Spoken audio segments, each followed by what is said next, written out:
Alvin Alcobendas, 24 years old. 10 months na ako kay V-Mobile. I'm a registered nurse. But unfortunately, hindi po ako naging employee. Naging volunteer nurse po ako for around 1 year din po. Pero hindi po talaga sinuwerte. Nalaman ko po si V-Mobile noong April 2011. Nagpe-Facebook ako. Nakita ko yung Hi Friend video. Kinontak ko kung sino yung nakapangalan doon sa video. Nagkataon si Mr. Ramil Aznar, yung team leader namin. Pero wala pa akong budget noon kasi umaasa ako sa parents ko na binibigyan lang ako ng allowance. Nagkataon nung May 10, 2011, nagkaroon ako ng pera noon, binigyan na ako ng allowance. From Batangas, pupunta ako ng Ortigas sa main office ng V-Mobile at minute ko doon si Mr. Ramil Aznar. Pinakita niya sa akin yung business. Siyempre, may pera na ako, kaya nag-register na rin ako. Nung umpisa, wala talaga akong duda kasi nung nakita ko, marami namang paraan para kumita.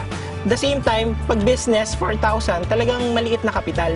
Yung buhay ko before V-Mobile, sobrang normal lang. Talagang everyday commute lang kasi wala akong sariling sasakyan. Talagang allowance ko sa parents ko pa hinihingi. Registered nurse na ako, pero sa magulang ko pa rin ako dumedepende. Doon talaga parang naramdaman ko na kailangan, imbes na maging pabigat ako, kailangan ako naman yung nakakapagbigay sa kanila. Nakuha ko yung first check ko nung June 2011. So, 1 month na ako noon sa V-Mobile. Nung una kong nakita yun, talagang masaya ako kasi hindi pala talaga scam to si V-Mobile.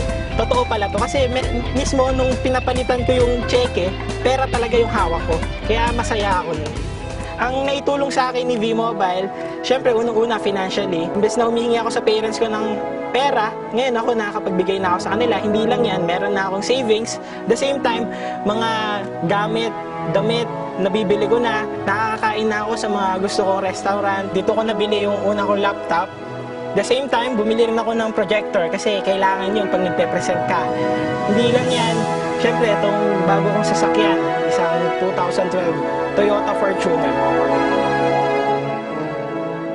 Naabot ko yung first 1 million ko after 9 months. Talagang hindi ako makapaniwala. Talagang nagugulat ako. Pero masaya ako kasi talagang lahat ng pinagpaguran ko may resulta pala talaga. Kaya sobrang sarap. Totoo talaga si V-Mobile. Kahit kami dati iniisip namin na scam to. Kasi ganun talaga mga Pilipino. To see is to believe. Nung nakita ko na may pera pala talaga dito kay V-Mobile, doon ako naniwala na totoo pala si V-Mobile. Pagpatuloy nyo lang kung ano yung nasimulan nyo.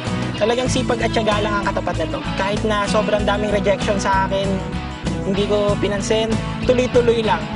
The same time, yung pagiging matulungin nyo, gawin yung bukal sa loob nyo.